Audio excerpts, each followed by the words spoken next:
एखादा कावीळ झालेला माणूस असतो, त्याला सर्वच पिवळं दिसतं अध्यक्ष महोदय, त्याला एक हृदय लागतं मोकळेपणाने अभिनंदन करण्याचं, ज्याला आपण गाणेवडी तलाव म्हणतो। या तलावामध्ये रमेशभाई पटेल असतील किंवा त्यांचे सर्व सहकारी असतील, या सर्व सहकार्याच्या माध्यमातून मागच्या वर्षी 4 लाख ट्रॅक्टर गाळ काढला गेला। आता आम्हाला पाणी उपलब्ध नाही, या गोष्टीचा विचार सुद्धा होणं अत्यंत गरजेचं।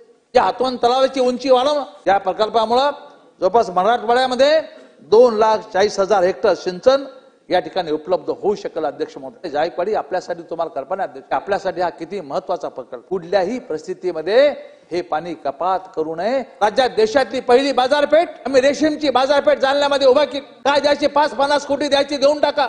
मग मोसंबीचा ज्यूस सुद्धा निश्चितपणे चांगल्या पद्धतीने या ठिकाणी चालू शकतो। जालना संपूर्ण देशात नाही जगामध्ये स्टील पाठवतो। अध्यक्ष महाराज, जो काही स्टील उत्पादन करणारे व्यापारी आहेत ते फार मोठ्या कष्टाने हा स्टीलचा उद्योग जालन्यामध्ये या ठिकाणी टिकून ठेवण्याचा आणि पुढे नेण्याचा प्रयत्न करतात।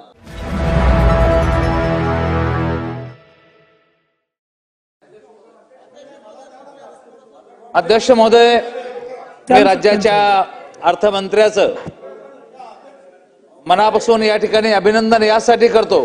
विजयराव बसा ना आता, असं माझ्यानंतर बोला ना, माझ्यानंतर बोला ना। विजयराव तुम्ही तुमचं राज्याच्या अर्थमंत्री महोदयांचं मी मनापासून या ठिकाणी अभिनंदन या ठिकाणी करतो की निश्चितपणे अत्यंत चांगल्या पद्धतीनं राज्याला प्रगतीच्या दिशेने घेऊन जाणारा अर्थसंकल्प या ठिकाणी माननीय दादाने या ठिकाणी मांडलेला आहे।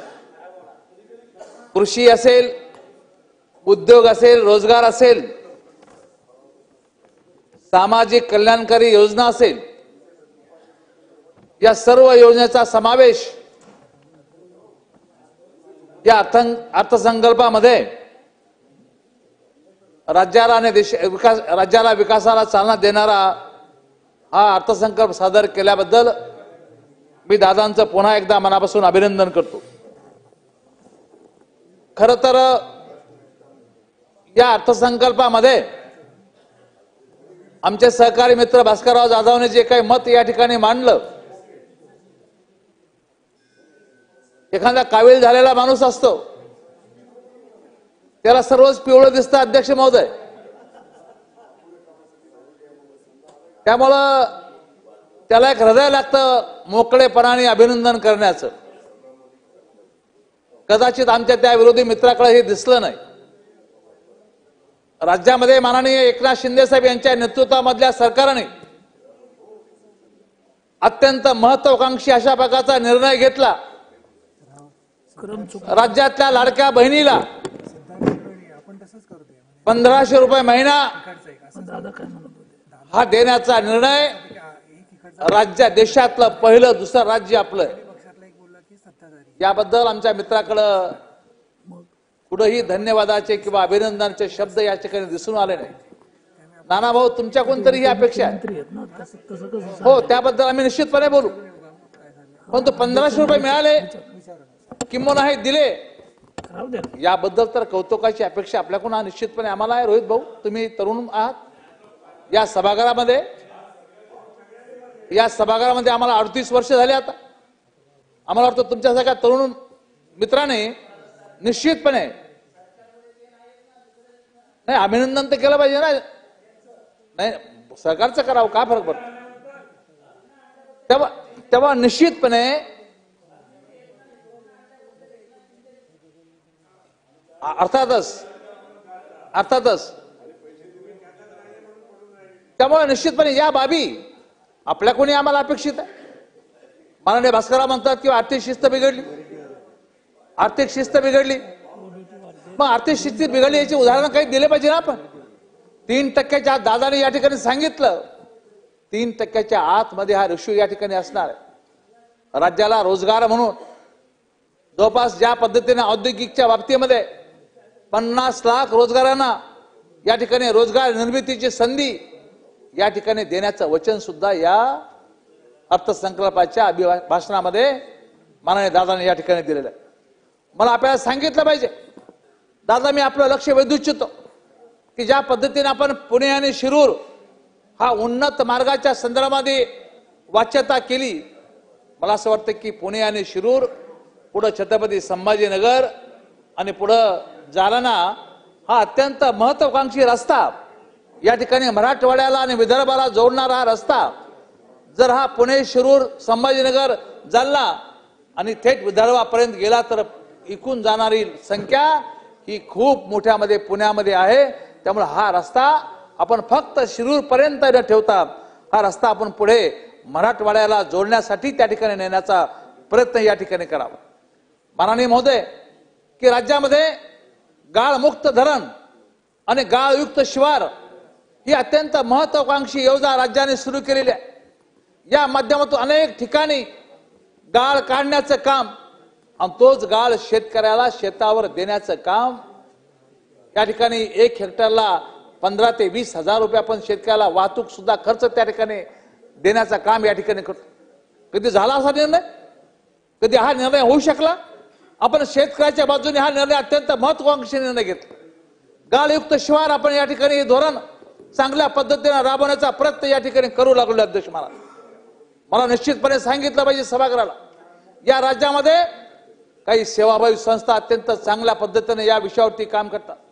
माननीय अध्यक्ष महोदय, आपल्याला कल्पना आहे, जालन्याचा संत गाडगेबाबा तलाव, ज्याला आपण गाणेवळी तलाव म्हणतो, या तलावामध्ये रमेशभाई पटेल असतील किंवा त्यांचे सर्व सहकारी असतील, या सर्व सहकार्याच्या माध्यमातून मागच्या वर्षी 4 लाख ट्रॅक्टर गाळ काढला गेला. कुठेही फोटो नाही, कुठेही प्रसिद्धी नाही, परंतु सेवाभावी संस्था पुढे येतात. अशा सेवाभावी संस्थांचा सुद्धा निश्चितपणे सत्कार समारंभ किंवा अशा पद्धतीचा नामोल्लेख करणं अत्यंत गरजेचं यासाठी वाटतं अध्यक्ष महाराज, की अशा लोकांना एक बळ या ठिकाणी मिळेल. आणि निश्चितपणे मी माननीय दादाला विनंती करेल की अशा ज्या लोकांनी अशा पद्धतीने 4 लाख ट्रॅक्टर गाळ एका याच्यातून काढला धरणातून, अशा लोकांचं सुद्धा कौतुक आपल्या सरकारच्या माध्यमातून या ठिकाणी होणं गरजेचं आहे आणि तो होण्याचा प्रयत्न या ठिकाणी झाला पाहिजे.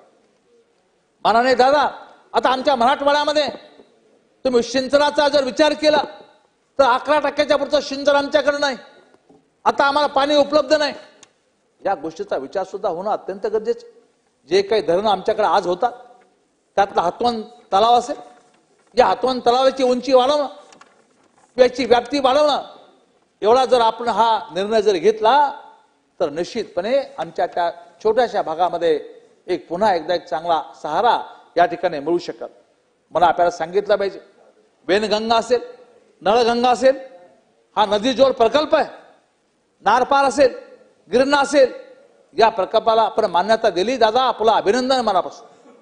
पण याबरोबरच दमणगंगा आहे, एक दरी असेल, गोदावरी असेल, या माध्यमातून 2300 कोटीचा जो नदी जोड प्रकल्प आपण या ठिकाणी लवकरात लवकर कारवाई जर केला तर निश्चितपणे आमच्या मराठवाड्यातल्या मातीला निश्चितपणे न्याय मिळेल. मराठवाड्यातल्या लोकांना निश्चितपणे या ठिकाणी न्याय मिळेल. कोकणातील उल्हास वैतरणा असेल, या नद्याच्या खोऱ्यातून जे पाणी 55 TMC पाणी गोदावरी खोऱ्यात आपण या ठिकाणी सोडलं, या ठिकाणी सोडणार आहोत, ते वलती करणार आहोत. तो प्रकल्प सुद्धा आपण लवकरात लवकर हाती घेणं यामध्ये निश्चितपणे गरजेचं आहे. त्याचा अंतर्भाव यामध्ये असला पाहिजे. आपल्या उत्तराच्या भाषणामध्ये ही विनंती सुद्धा मी आपल्या माध्यमातून या ठिकाणी व्यक्त करतो. या प्रकल्पामुळे जवळपास मराठवाड्यामध्ये 2,40,000 हेक्टर सिंचन या ठिकाणी उपलब्ध होऊ शकेल अध्यक्ष महोदय. त्यामुळे या निश्चितपणे या खोऱ्यातलं पाणी 55 TMC पाणी आमच्या भागामध्ये वलती जर केलं तर निश्चितपणे आमच्या मराठवाड्यातल्या भागामध्ये निश्चितपणे हा एक चांगला वरदान ठरू शकेल. आपल्या उत्तराच्या भाषणामध्ये निश्चितपणे आम्हाला अपेक्षा आहे. जायकवाडीचं 7% पाणी साठवण आता या ठिकाणी कमी होणार आहे. अध्यक्ष महोदय, जायकवाडी आपल्यासाठी तुम्हाला कल्पना आहे अध्यक्ष की आपल्यासाठी हा किती महत्वाचा प्रकल्प. मेरी या संस्थेने अहवाल दिला अध्यक्ष महोदय की 7% पाणी या ठिकाणी कमी होणार आहे. मराठवाडा सिंचन उद्योग, पिण्याचे पाणी, या सर्व बाबतीमध्ये जायकवाडीवर या ठिकाणी आपले अनेक शहर पिण्याच्या पाण्याचे असेल, सिंचन असतील, या ठिकाणी अवलंबून आहे. अध्यक्ष महोदय, संभाजीनगर सारखं शहर, जालन्यासारखं शहर या जायकवाडीच्या पिण्याच्या पाण्यासाठी या ठिकाणी अवलंबून आहे. त्यामुळे माझी दादांना विनंती आहे, हे 7% पाणी जे आपण कपात करतो, हे पाणी कुठल्याही परिस्थितीमध्ये हे पाणी कपात करू नये. आपल्या उत्तराच्या भाषणामध्ये सुद्धा हा मुद्दा जर आला तर निश्चितपणे तो मराठवाड्याला न्याय देणार या ठिकाणी ठरणार आहे. अध्यक्ष महोदय, आपण या ठिकाणी त्या गादीवर बसलात, आपण मराठवाडा ग्रीड योजना राबवली, पण आज सुद्धा आपलं सरकार ही मराठवाडा ग्रीड योजना निश्चितपणे राबवू अशा प्रकारचा शब्द दिला. माझी विनंती आहे की राज्यामध्ये मराठवाडा हा अत्यंत मागासलेला भाग आहे. सिंचनाच्या बाबतीमध्ये, पिण्याच्या पाण्याच्या बाबतीमध्ये, सर्व क्षेत्रामध्ये आपल्याला मराठवाडा ग्रीड पिण्याच्या पाण्यासाठी वापरणं अत्यंत गरजेचं या ठिकाणी आहे. माननीय अध्यक्ष महोदयाने त्यांच्या भागात ही योजना करून दिली. आम्ही जालन्यामध्ये सुद्धा ही योजना मागितली, बदनापूरला वॉटर ग्रीड योजना मागितली. वॉटर ग्रीड योजना ही योजना निश्चितपणे तत्वता त्याला मान्यता दिली. दादा, आपल्या उत्तराच्या भाषणामध्ये आम्हाला अपेक्षा आहे की यामध्ये मराठवाडा आपण तत्वता मान्यता दिलेली आहे, पण ही योजना निश्चितपणे ज्या ज्या भागामध्ये टंचाई आहे अशा सर्व भागामध्ये वॉटर ग्रीड योजना निश्चितपणे राबवण्याच्या संदर्भातला आपल्या भाषणात उल्लेख या ठिकाणी असेल. मला असं सांगितलं पाहिजे अध्यक्ष महोदय, मराठवाड्यामध्ये निश्चितपणे जो काही सिंचनाचा बॅकलॉग मी मगाशी म्हणल्याप्रमाणे की 11% पुढचं सिंचन क्षेत्र आमचं नाही आहे. त्यातलं कमांड एरियाचं 5% आणि 7% फक्त या ठिकाणी जे काही धरणं वगैरे आपण या ठिकाणी बांधले त्यावरती होतं. त्यामुळे पश्चिम वाहिन्या ज्या आहेत, पश्चिम वाहिन्या नद्या ज्या आहेत, या नद्या आपण गोदावरीला जोडण्याच्या संदर्भातला अनेक दिवसाचा आमचा विषय आहे. आम्ही मागणी करतो अध्यक्ष महोदय की पश्चिम वाहिन्याचं पाणी आम्हाला मिळालं पाहिजे. पश्चिम वाहिन्या आमच्या गोदावरी खोऱ्यामध्ये हे पाणी सोडलं पाहिजे, गावात पाणी अडवलं पाहिजे. परंतु या पश्चिम वाहिन्याचं पाणी जर आमच्याकडे आलं अध्यक्ष महोदय तर आम्ही कुठेतरी तुमच्या बरोबरीला, पश्चिम महाराष्ट्राच्या बरोबरीला या ठिकाणी येऊन पोहोचू शकतो, तुमच्या जवळपास या ठिकाणी पोहोचू शकतो. त्यामुळे माझी विनंती आहे की आपल्या या उत्तराच्या भाषणामध्ये निश्चितपणे हे पश्चिम वाहिन्याचं पाणी मराठवाड्याला देण्याच्या संदर्भामध्ये आपल्या भाषणामध्ये हा उल्लेख या ठिकाणी जर असला तर निश्चितपणे हा मराठवाड्यावर निश्चितपणे न्याय केल्यासारखं होईल. आज मराठवाड्यामध्ये राज्यात देशातली पहिली बाजारपेठ आम्ही रेशीमची बाजारपेठ जालन्यामध्ये उभा केली. जालन्यातलं रेशीम आपल्या संपूर्ण राज्यामध्ये या ठिकाणी चाललं. मग रेशीमला बढावा देण्याच्या संदर्भातला कुठला उल्लेख या ठिकाणी दिसत नाही अध्यक्ष महोदय. जालन्यातली पहिली बाजारपेठ, रेशीमची बाजारपेठ जालन्यामध्ये या ठिकाणी आपण उघडली. मला असं वाटतं की या संदर्भाने शेतकऱ्याला निश्चितपणे भरीव तरतूद करण्याची गरज आहे अध्यक्ष महोदय. आपण जो आपला रेशीम कर्नाटकमध्ये जायचा, रामनगरला विक्रीसाठी न्यावा लागायचा, तो रेशीम आपण जालन्यामध्ये खरेदी करू लागलो. या मार्केटला अत्यंत मोकळ्या हाताने मदत करणं गरजेचे अध्यक्ष महाराज. माझी माननीय अर्थमंत्री महोदयाला विनंती आहे की रेशीमच्या बाबतीमध्ये या संदर्भात धोरण आपण या ठिकाणी स्पष्ट केलं पाहिजे. आज आपल्या देशामध्ये रेशीमची गरज प्रचंड मोठ्या प्रमाणात आहे. पैठणी सारख्या साड्या असतील किंवा वस्त्र असतील, रेशीम वस्त्र असतील, या वस्त्राला आपण 80% रेशीम चायनामधून आयात करतो. प्रचंड स्कोप आहे. शेतकऱ्यामध्ये आपल्याला हे रुजवावं लागणार आहे. रेशीम उत्पादन वाढवण्यासाठी रुजवावं लागणार आहे. त्यामुळे या बाबतीमध्ये ज्या बाबतीमध्ये स्कोप आपल्याला आहे त्या बाबतीमध्ये आपल्याला निश्चितपणे काम करण्याला संधी या ठिकाणी आहे. 80% रेशीम आपण चायनामधून या ठिकाणी आयात करतो अध्यक्ष महाराज. आणि आज आपल्याच भागातल्या शेतकऱ्याला जर आपण न्याय देऊ शकत नसेल तर निश्चितपणे त्याला प्रोत्साहन देण्यासाठी आपण हा प्रयत्न या ठिकाणी केला पाहिजे. अध्यक्ष महाराज, आपला मराठवाडा, आमचा मराठवाडा मोसंबी या क्षेत्रामध्ये प्रचंड प्रगती केला, मोसंबी क्षेत्रामधल्या. परंतु दुर्दैवाने आजपर्यंत एवढे विद्यापीठ आहेत, आपल्या संपूर्ण कृषी विद्यापीठ अनेक स्थापन केली. आपण कोट्यावधी रुपयाचा खर्च या विद्यापीठावरती करतो अध्यक्ष महोदय, पण मोसंबीच्या बाबतीमध्ये आजपर्यंत कधी या ठिकाणी प्रक्रिया होऊ शकली नाही. हे दुर्दैव आहे. माझी माननीय अर्थमंत्री महोदयाला, माननीय एकनाथजी शिंदे साहेब या ठिकाणी बसले, त्यांना विनंती आहे की मोसंबीवर प्रक्रिया करण्यासाठी जो काही खर्च लागेल शास्त्रज्ञ नेमा. 2, 5, 10, 20, 50 कोटी द्या शास्त्रज्ञाला. प्रक्रिया करण्याच्या संदर्भात संशोधन करा. आज आमची मोसंबी मातीमोल भावाने या ठिकाणी बाजारामध्ये विकल्या जाते. आपण फक्त प्रक्रिया करू शकलो नाही म्हणून आमच्या मोसंबीला बाजारामध्ये भाव मिळत नाही. शेतकऱ्याची मोसंबी संपली तर 40,000 रुपये टन मिळतो. पण जेव्हा शेतकऱ्याच्या घरातून मोसंबी जाते त्यावेळेस 7,000, 6,000, 4,000 भाव मिळतो. अध्यक्ष महाराज, जर प्रक्रिया झाली यावर तर निश्चितपणे या ठिकाणी शेतकऱ्याला फार मोठा आधार दिलासा होऊ शकेल. माझी सभागृहाला आणि माननीय दोन्ही उपमुख्यमंत्र्याला विनंती आहे की आजच आपण विद्यापीठाला देऊन टाका. काय द्यायचे 5-50 कोटी द्यायचे देऊन टाका, शास्त्रज्ञाला देऊन टाका आणि सांगा की याच्यावर 1 वर्षाच्या आतमध्ये प्रक्रिया या ठिकाणी झाली पाहिजे. मोसंबीचा रस हा टिकला पाहिजे. लोक टीन मध्ये का विकत नाही, कारण की मोसंबीचा रस काढला की तासभरामध्ये, अर्ध्या तासामध्ये खराब होतो. याच्यावर प्रक्रिया केली पाहिजे. का आपल्याकडं थम्सअप चालतो, का आपल्याकडे कोका कोला चालतो, का आपल्याकडे बाकीचे ज्यूस चालू लागले, मग मोसंबीचा ज्यूस सुद्धा निश्चितपणे चांगल्या पद्धतीने या ठिकाणी चालू शकतो. या संदर्भाने सुद्धा निश्चितपणे या ठिकाणी प्रक्रिया करण्याची गरज आहे. अध्यक्ष महोदय, राज्याने नवीन औद्योगिक धोरण या ठिकाणी सुरू केल्याचं या ठिकाणी सांगितलं. माननीय अध्यक्ष महोदय, या स्टील धोरणामध्ये अनेक मोठा रोजगार निर्माण होऊ शकतो. गडचिरोली जिल्हा, ज्या जिल्ह्याचे पालकमंत्री माननीय शिंदे साहेब त्यांनी हिम्मत केली आणि गडचिरोली जिल्ह्यामध्ये जाऊन उद्योगाला चालना देण्याचा प्रयत्न केला. अध्यक्ष महोदय, माननीय देवेंद्रजी त्या ठिकाणी आता जातात, तेही सांगतात आज गडचिरोली जिल्हा हा स्टीलचं हब भविष्य काळामध्ये या ठिकाणी होणार आहे. परंतु स्टीलचं हब आमचा जालना जिल्हा पहिल्यापासून आहे.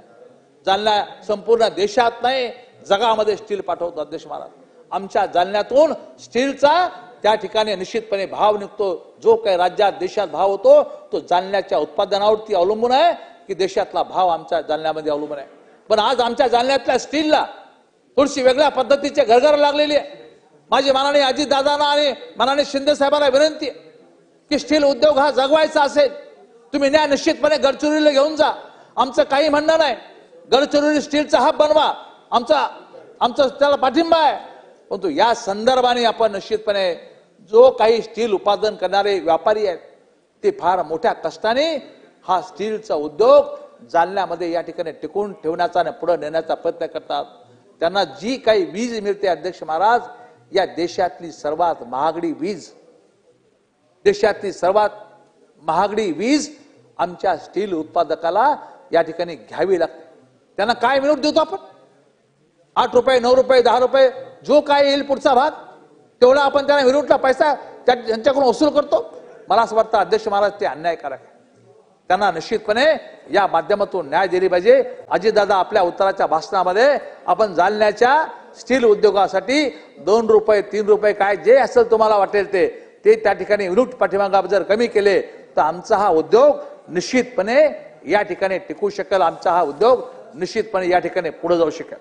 मी मगाशी म्हणल्याप्रमाणे की ज्या पद्धतीने माननीय शिंदे साहेबांनी मी सुरुवातीला सांगितलं की लाडक्या बहिणीसाठी राज्यामध्ये मोठा निर्णय घेतला, मी त्यांचं कौतुक करावं म्हणून तुम्हाला सांगितलं होतं.